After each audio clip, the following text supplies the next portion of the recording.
Halo sobat, jadi apa? Di video kali ini, kita akan menceritakan tentang suatu tragedi yang pernah menimpa warga sekitaran Situ Gintung, di mana waduk besar ini jebol, yang mengakibatkan tumpahnya air ke pemukiman warga. Bagaimana kisahnya? Mari kita saksikan.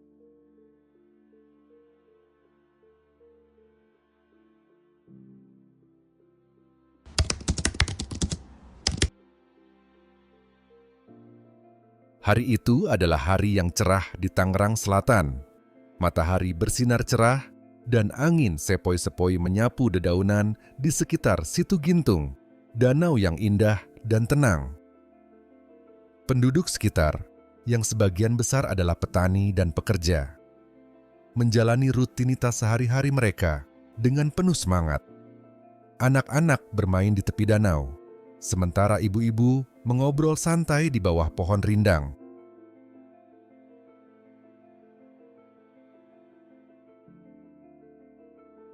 Situ Gintung bukan hanya sekadar danau, ia adalah bagian dari kehidupan mereka. Danau ini memberikan air untuk irigasi pertanian, tempat bermain bagi anak-anak, dan ruang bersosialisasi bagi penduduk. Mereka sering menghabiskan waktu di sana, memancing, atau sekadar menikmati pemandangan yang indah.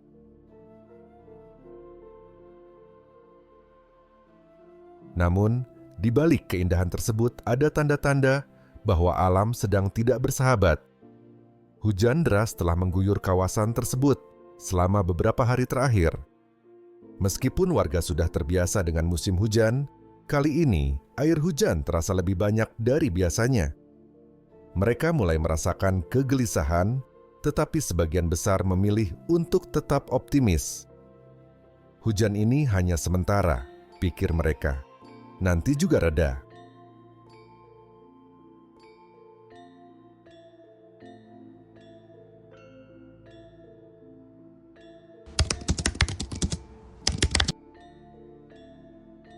Menjelang sore, suasana di Situ Gintung mulai berubah.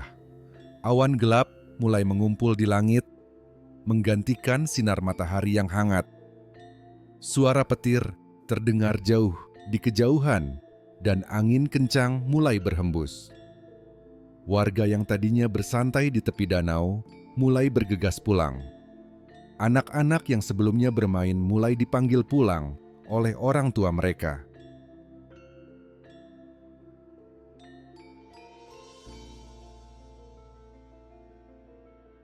Salah satu warga, Budi, seorang petani berusia 45 tahun, merasa ada yang tidak beres. Dia melihat air danau yang biasanya tenang mulai berombak hebat. Ini tidak biasa, gumamnya. Dia memutuskan untuk pergi ke tepi danau untuk memeriksa kondisi tanggul. Ketika sampai di sana, dia merasakan getaran di tanah dan mendengar suara gemuruh yang menggetarkan hati.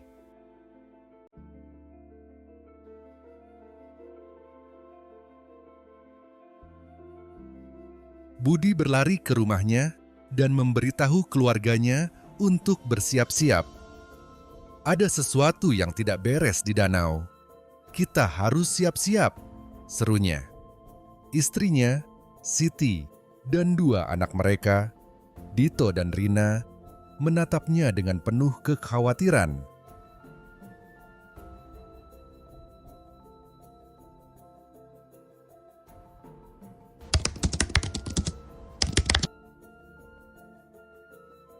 Sekitar pukul 16 WIB, hujan turun dengan sangat deras.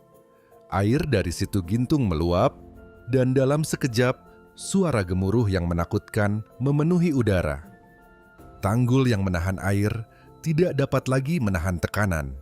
Dan tiba-tiba, dengan suara dentuman yang menggelegar, tanggul itu jebol.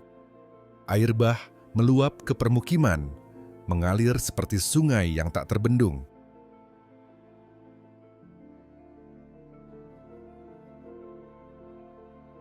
Dalam hitungan menit, air mulai memenuhi jalanan dan rumah-rumah. Warga yang panik berlari ke sana kemari, berusaha menyelamatkan diri dan barang-barang mereka.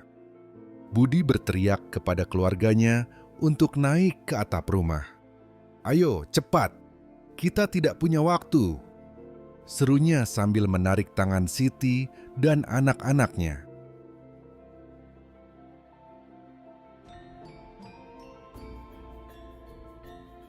Ketika mereka berhasil mencapai atap, Budi melihat pemandangan yang sangat mengerikan.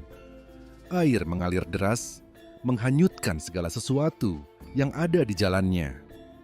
Mobil-mobil, sepeda motor, dan bahkan hewan ternak terlihat berjuang melawan arus. Banyak tetangga mereka yang masih terjebak di dalam rumah, tak bisa berbuat apa-apa.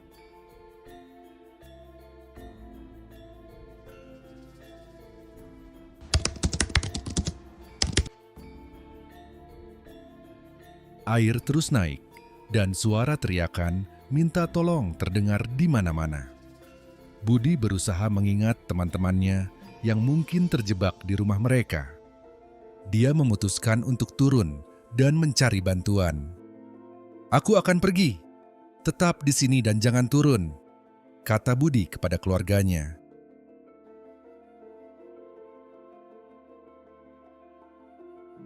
Ketika Budi melangkah ke tanah, dia merasakan dinginnya air yang mengalir di sekelilingnya. Dia berlari menuju rumah tetangganya, Pak Joko, seorang nelayan yang dikenal baik hati. Saat sampai di sana, Budi melihat Pak Joko dan keluarganya berjuang untuk menyelamatkan barang-barang mereka.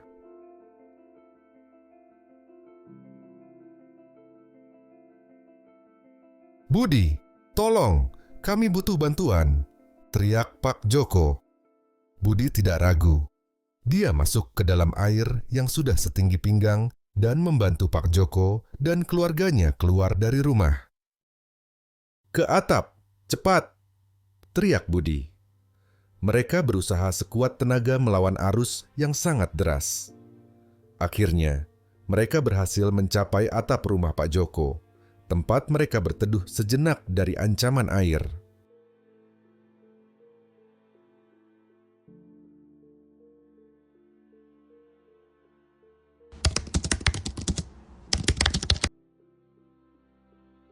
Ketika malam tiba, situasi semakin genting. Warga yang terjebak di atap rumah mulai merasa putus asa.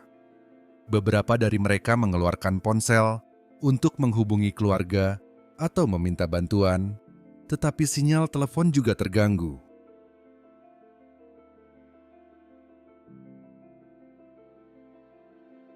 Tak lama setelah itu, sirene mobil pemadam kebakaran dan ambulans terdengar di kejauhan.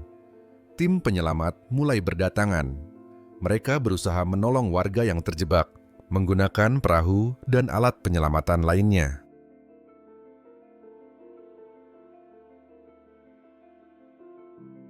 Budi melihat para penyelamat bekerja keras. Dia merasa lega, tetapi juga khawatir akan keluarganya yang masih di atap. "Aku harus kembali," pikirnya. Namun, saat dia akan turun, salah satu petugas penyelamat memanggilnya. "Pak, jangan turun. Air semakin tinggi. Tunggu di sini," seru petugas itu. Budi merasa terjebak antara ingin membantu dan melindungi keluarganya.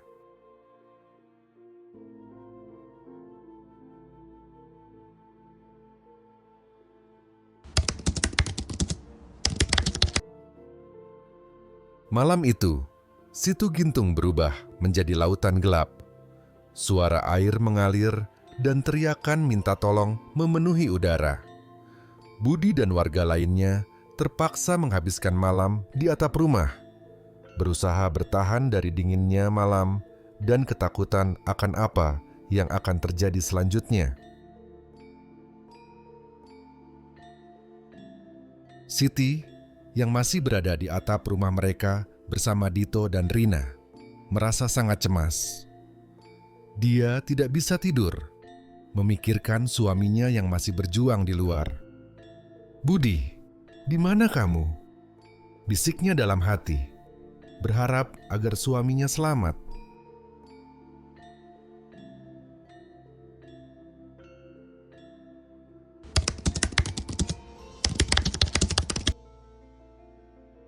Ketika fajar menyingsing, suasana mulai tenang. Suara air yang mengalir masih terdengar, tetapi tidak sekeras sebelumnya. Budi dan warga lainnya mulai melihat bahwa air telah surut sedikit. Tim penyelamat kembali bekerja, menyelamatkan mereka yang terjebak dan memberikan bantuan kepada yang membutuhkan.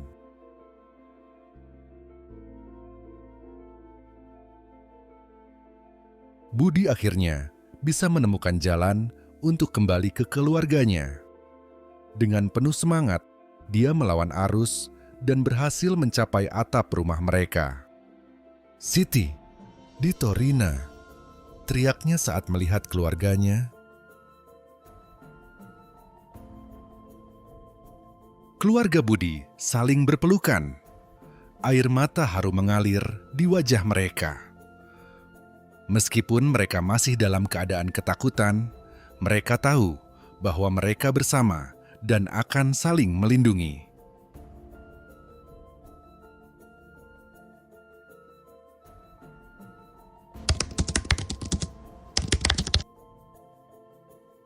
Setelah tragedi itu, Situ Gintung menjadi area yang sangat berbeda. Banjir besar tersebut meninggalkan bekas yang dalam. Banyak rumah yang hancur, lahan pertanian terendam, dan ribuan orang kehilangan tempat tinggal. Pemerintah setempat segera mengeluarkan bantuan darurat, tetapi proses pemulihan sangat lambat.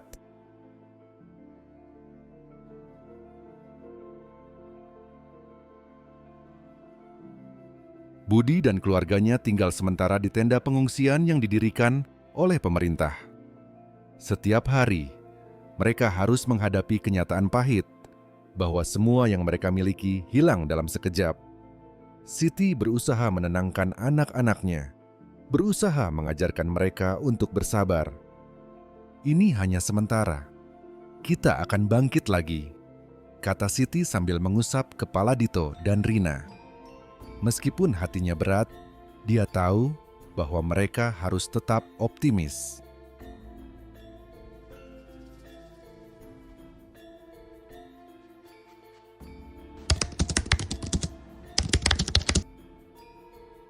Banjir Situ Gintung membawa banyak pelajaran berharga bagi warga.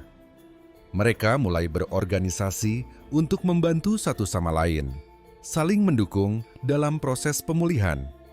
Warga yang sebelumnya tidak saling mengenal kini menjadi seperti keluarga.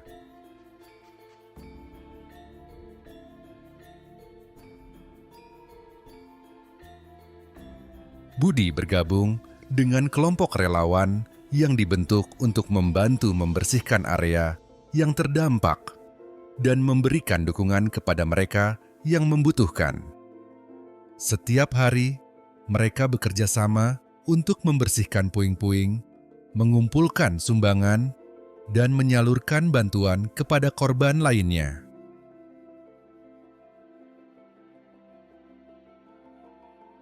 Demikian cerita dari tragedi Situ Gintung. Tragedi tersebut menewaskan setidaknya 100 orang. Semoga dari cerita di atas ada pelajaran yang kita ambil untuk kehidupan kita ke depannya. Terima kasih telah menonton. Jangan lupa untuk mengikuti kisah-kisah lainnya di channel kami. Sampai jumpa.